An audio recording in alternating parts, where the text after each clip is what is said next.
Intro. Hi Sango, I really want to be smart. Do you know how it feels like to be smart? I don't know, Lucas, but I know breaking your arm wasn't smart. Of course, I don't know how it feels to be smart. However, I'm sure that we could infer from intelligent characters from various TV shows. Wait, so you're telling me that those intelligent characters in TV shows all act similarly with a similar pattern? Yes, there are obvious patterns you could easily find, and those patterns are called tropes. Tropes are common patterns in a story or recognizable attribute in a character that implicitly conveys information to the audience. Oh, and I suppose that those patterns are used over and over again and then become cliches to the audience? Exactly, and these tropes are problematic to the society because they create expectations for the audience that intelligent individuals in real life will act just like those characters they appear in TV shows. But wait, Sango, before you move on, what are some of the common patterns you see in intelligent characters? Well, I'm a big fan of detective TV shows. I think a common trope of exceptionally smart characters is that they are socially awkward. I agree, and another trope I noticed was that they're extremely stubborn. They never yield to other opinions but theirs. Great. Then let's now examine these two tropes, which I like to call the Poindexter and the stubborn as a mule, with some of the common TV shows we watch today. Sherlock Holmes, as I expect most of you are already aware of, is an extremely intelligent man, as seen here. What can you do, Mr. Holmes? Go on. Impress a girl.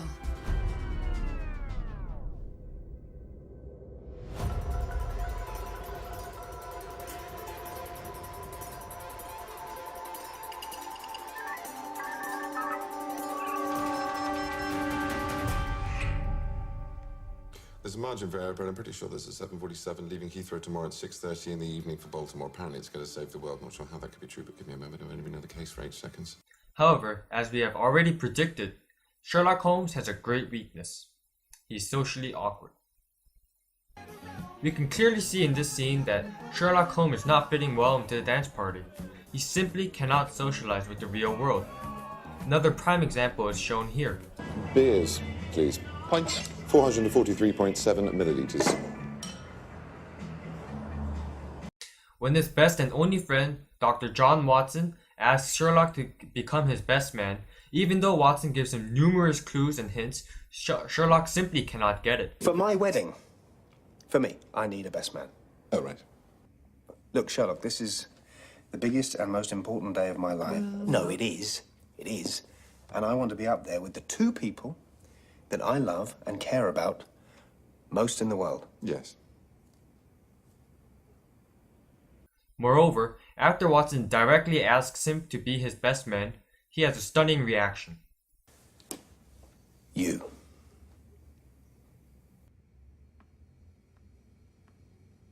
These kind of portrayals of one of the most intelligent men, Sherlock Holmes, gives a stereotype that smart people are bound to be socially awkward. However, Sherlock Holmes is relatively less socially awkward when compared to Sheldon Cooper, a protagonist from a TV show based on the daily lives of two nerds, The Big Bang Theory.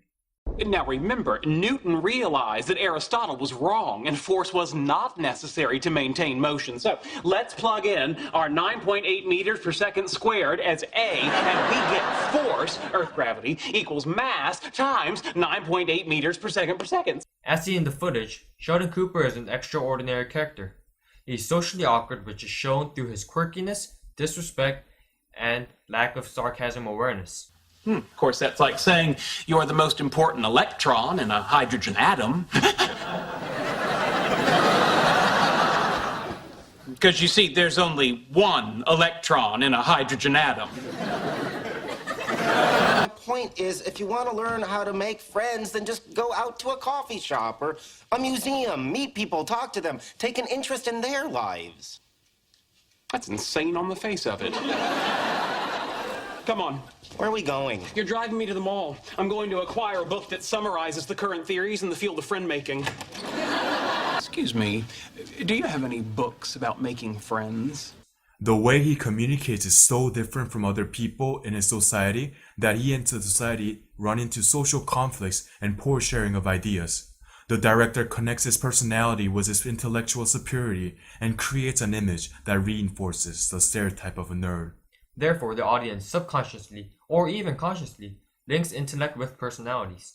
The cliches do not end here, however. Adrian Monk, the protagonist of the TV series Monk from the USA Network, also has a great difficulty conforming to social situations. Adrian Monk is an exceptionally intelligent individual, a homicide detective from the San Francisco Police Department. His social awkwardness is eluded from his OCD, obsessive compulsive disorder. His social interactions are greatly hindered thanks to this condition. He is unable to communicate and interact with his surrounding people like the way normal people do, because his OCD acts an obstacle since it is a unique, uncommon aspect that makes him different and isolated from others. However, his social awkwardness does not cease here. In a scene where he is asked to interview a young child, his far too superior intellect prevents both from holding a legitimate conversation. Hello, my name is Adrian Monk. That's right. I'm working with the police department. Technically, I'm here as a consultant. Do you understand consultant? Yeah, Mr. Monk, he's not gonna get that. An advisor. Sort of an adjunct. Monk, I don't know what an adjunct is. He also creates a very awkward situation by mixing two different canteens of coffee in a stranger's house during a questionnaire. Thus, his OCD and intellect make him a socially awkward being, contributing to the Poindexter trope. As seen in the multiple examples from many different TV shows, there's a similar image of a nerd's social awkwardness that revolves around a stereotypical image. This expectation can hurt intelligent people because if they do not meet the standards and expectations in real life, they can be left out from society, or they can create a sense of lack of self-esteem.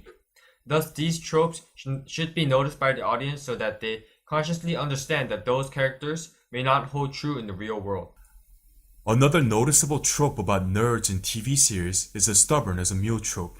The stubborn as a mule trope describes the unyielding nature of these characters that the media portrays over and over. It conveys negatively to the audience that intelligent characters have dogmatic personalities and that it makes them difficult to communicate with. I agree, Sango. I definitely noticed that the nerd characters in TV shows all seem to be up there in their opinion/devotion. Dr. Ross Geller is a fictional character from the NBC sitcom Friends. Ross is a paleontologist and has a PhD from Columbia University. He may not be the most intelligent person or the conventional genius you have seen in television, but he is nevertheless a professional scientist with a PhD. That should make him smart enough, right? Absolutely. However, despite his intelligence, he's obsessed with this one phrase that he uses over and over again. We were on a break. Look, maybe we should just take a break. Okay, fine. You're right. Let's take a break. Let's cool off, okay? Let's get some frozen yogurt or something. You slept with someone else? We were on a break! Oh, I'm sorry. Were you speaking to me or sleeping with someone else? We were on a break. Oh, you know, Ross, why don't you just put that on your answering machine? We were on a break! We were on a break! Coffee house? You bet. Well, if she thought they were on a break. And by the way, it seems to be perfectly clear that you were on a break. When Ross Geller and his girlfriend Rachel Green had a short break, Ross sleeps with another girl and then never apologizes despite the constant accusations from Rachel. As seen in the footage, he constantly forces the phrase, "we were on a break," upon Rachel, which shows he stubbornly believes in only one idea. He never yields to any other possible opinion and remains dogmatic. Dr. Gregory House is another overwhelmingly intelligent individual from the TV series House.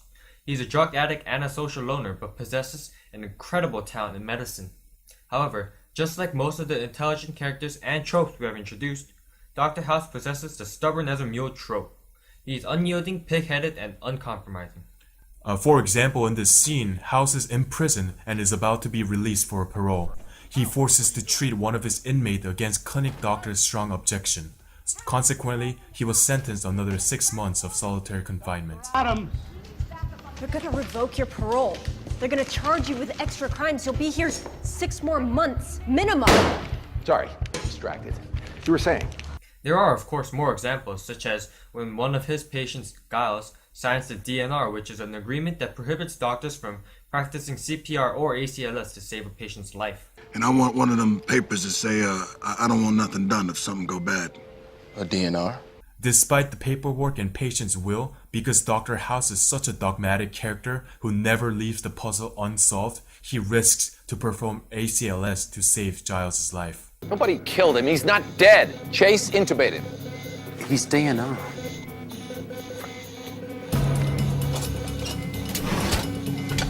What are you doing? You can't do this. As a result, he was charged for criminal assault and a restraint order that prohibited House from approaching his patients within 15 meters. It's a restraining order. You're not to come within 50 feet of John Henry Giles, and they've asked the DA to file criminal charges for battery. And finally, when mother of Lisa Cuddy, a dean of medicine, came to the hospital, he orders his team to swap the IVs even though he was banned from treating her because of his poor conduct. We pushed through this. Started in the heart, endocarditis still fits, it's just gotta be fungal. We have to switch Kaufman's antibiotics for amphotericin B. I don't know if you're right, I don't care, but we are gonna end up killing this woman if we keep confusing her attending with these secret meds. This is a significant violation that will not only get his doctor's license taken away from him, but can also put him in jail because swapping medicine behind the physician in charge is a serious felony. However, because he considers himself to be very intelligent and believes in himself too much, he forces himself to swap the medicine. As a result, he almost killed the patient. The pattern of presenting intelligent characters as fundamentally socially awkward and stubborn has larger consequences beyond the characters themselves and the specific TV shows they present. We have to remember that these characters do not come from pure imagination, and these tropes are being used in a real-world context. Intelligent people, although they have no correlation to these portrayals at all, are being affected by a deeply ingrained, socially constructed myth, which is of course not completely true. It is important to recognize that these portrayals of such characters in our media are not 100% true, and by knowing that, we can create a bias-free society that does not set up preconceived standards of specific individuals or groups. Of course, we are not claiming that these shows that use these tropes are intentionally creating a false image in order to harm intelligent people in real life, but it is crucial to understand that popular culture strongly affects our lives, and we must look at these media with the knowledge that such portrayals are not always true in the real world. Thank you for watching, and it was Sang Ho and Lucas in our daily episode of I'm Different.